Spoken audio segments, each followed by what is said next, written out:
तो नमस्कार दोस्तों, आज हम लोग क्लास 10th का जो अध्याय 7 है परंपरा का मूल्यांकन गोधली का, जिसका लेखक रामविलास शर्मा जी हैं, आज उसका ऑब्जेक्टिव हम लोग करने जा रहे हैं, जो कि क्वेश्चन बैंक से लिया गया सभी महत्वपूर्ण प्रश्न है। तो चलिए आज हम लोग प्रश्न नंबर अब स्टार्ट करते हैं 1 से। प्रश्न 1 कह रहा है, रामविलास शर्मा को किस कृति के लिए साहित्य अकादमी पुरस्कार प्राप्त हुआ है? तो ये हो जाएगा निराला की साहित्य साधना। क्या हो जाएगा?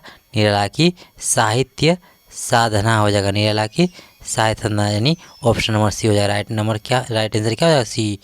प्रश्न नंबर 2 की ओर चल रहे हैं। प्रश्न 2 कह रहा है, भारत की राष्ट्रीय क्षमता का पूर्ण विकास किस व्यवस्था में संभव है? तो समाजवादी व्यवस्था में। कौन सा? समाजवादी। तो पूर्ण विकास किस व्यवस्था में संभव है? तो समाजवादी व्यवस्था में जो है संभव है भारत की राष्ट्रीय क्षमता। ऑप्शन नंबर सी हो जाएगा राइट आंसर। इसका राइट आंसर क्या हो जाएगा? सी हो जाएगा।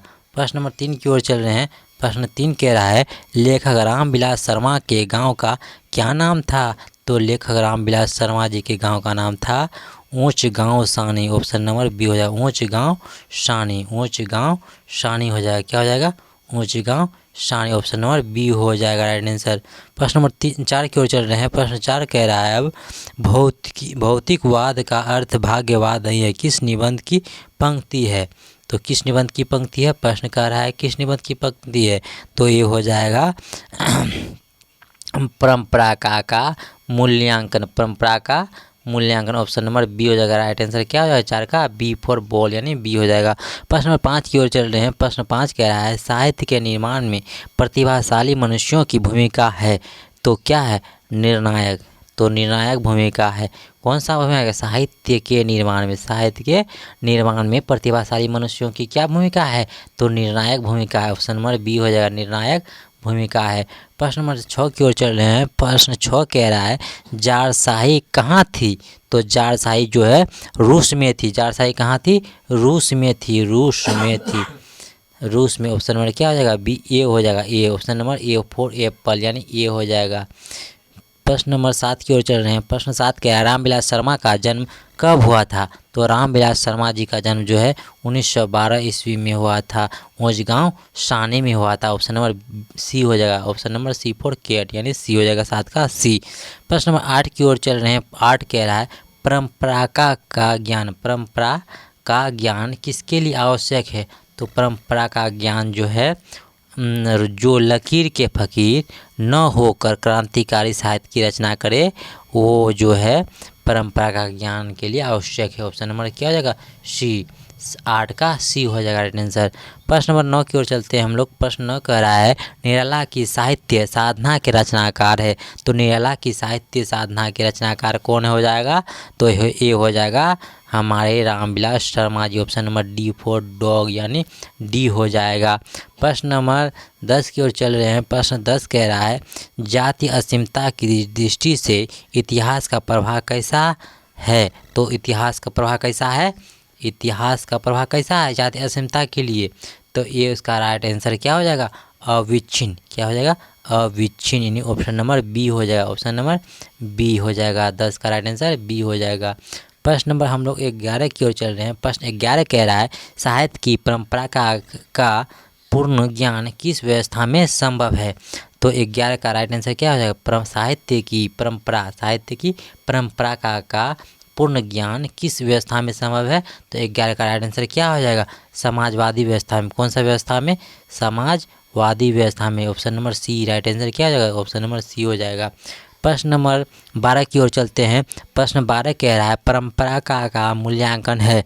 तो परंपरा का जो मूल्यांकन है, ये एक प्रकार का निबंध है। क्या है? निबंध है, जो कि इसका लेखक कौन है? रामविलास शर्मा जी हैं। रामविलास शर्मा जी हैं। इसका राइट आंसर क्या हो जाएगा? इसका राइट आंसर ऑप्शन नंबर ए हो जाएगा। 12 का ए हो जाएगा। Option number A for apple यानी ए हो जाएगा। प्रश्न नंबर 13 की ओर चल रहे हैं। प्रश्न 13 कह रहा है, लेखक रामविलास शर्मा कब से कब भारतीय प्रगतिशील लेखक संघ के महामंत्री हैं? क्या रहे? तो ये महामंत्री कब से कब रहे? महामंत्री कब से कब रहे? इसका राइट आंसर क्या होगा? लेखक रामविलास शर्मा कब से कब तक भारतीय प्रगतिशील लेखक संघ के महामंत्री रहे? तो इसका राइट आंसर क्या हो जाएगा? यानी 1949 से लेकर 1953 तक जो है महामंत्री रहे। इसका राइट आंसर क्या हो जाएगा? बी हो जाएगा। ऑप्शन नंबर बी हो जाएगा। क्या हो जाएगा? बी हो जाएगा। प्रश्न नंबर अब हम लोग 14 की ओर चलते हैं। प्रश्न 14 कह रहा है द्वंद्वात्मक भौतिकवाद मनुष्य की चेतना को आर्थिक संबंधों से प्रभावित मानते हुए उसकी सापेक्ष स्वाधीनता स्वीकार करता है। यह पंडित किस पंक्ति किस शीर्षक पाठ की है? तो ये है परंपरा की मूल्यांकन का। परंपरा की मूल्यांकन का इसका ऑप्शन नंबर बी सी हो जाएगा। क्या हो जाएगा? सी फॉर कैट यानी सी हो जाएगा। प्रश्न नंबर अब हम लोग 15 की ओर चल रहे हैं। प्रश्न 15 कह रहा है सामाजिक विकास में क्रम में सामंती सभ्यता की अपेक्षा किस सभ्यता को अधिक प्रगतिशील कहा जा सकता है? तो ये हो जाएगा पूंजीवादी सभ्यता को। पूंजीवादी सभ्यता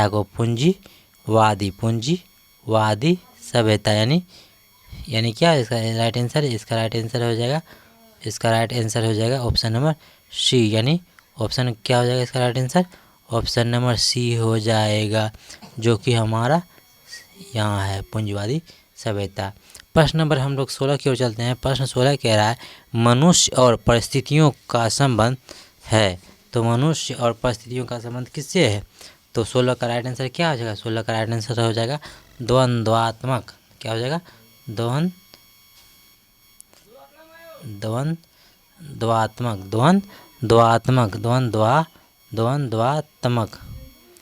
इसका राइट आंसर क्या हो जाएगा? इसका राइट आंसर हो जाएगा हमारा डी हो जाएगा। प्रश्न नंबर 16 का राइट आंसर डी हो जाएगा। प्रश्न 17 कह रहा है ज़ारशाही रूस के सोवियत समाज में पढ़े जाने वाले लोकप्रिय साहित्यकार कौन है? ज़ारशाही रूस में सोवियत समाज में पढ़े जाने वाले लोकप्रिय साहित्य कौन है? तो एक इसका 17 का क्या हो जाएगा राइट आंसर? 17 का हो जाएगा टोल्स्टॉय यानी ऑप्शन नंबर ए हो जाएगा। ऑप्शन नंबर ए हो जाएगा। टोल्स्टॉय जो है ज़ारशाही रूस में सोवियत समाज में पढ़े जाने वाले लोकप्रिय साधन है। प्रश्न नंबर 18 कह रहा है परंपरा का मूल्यांकन शीर्षक पाठ साहित्य की कौन विधा है? तो ये है निबंध। क्या है? निबंध है। परंपरा का मूल्यांकन क्या है? एक प्रकार का निबंध है, जिसका लेखक कौन है? रामविलास शर्मा जी हैं। इसका राइट आंसर क्या हो जाएगा? बी हो जाएगा। ऑप्शन नंबर बी हो जाएगा 18 का। प्रश्न नंबर हम लोग 19 की ओर चल रहे हैं। प्रश्न 19 कह रहा है बड़े भाई किस लेखक की रचना है? तो बड़े भाई किस लेखक की रचना है? तो ये जो है रामविलास शर्मा जी के हैं। किसका है? रामविलास शर्मा जी का है। बड़े भाई जो है रामविलास शर्मा जी लिखे हैं। ऑप्शन नंबर इसका क्या हो जाएगा? सी हो जाएगा। प्रश्न नंबर 20 की ओर चल रहे हैं अब हम लोग। प्रश्न 20 कह रहा है निम्न में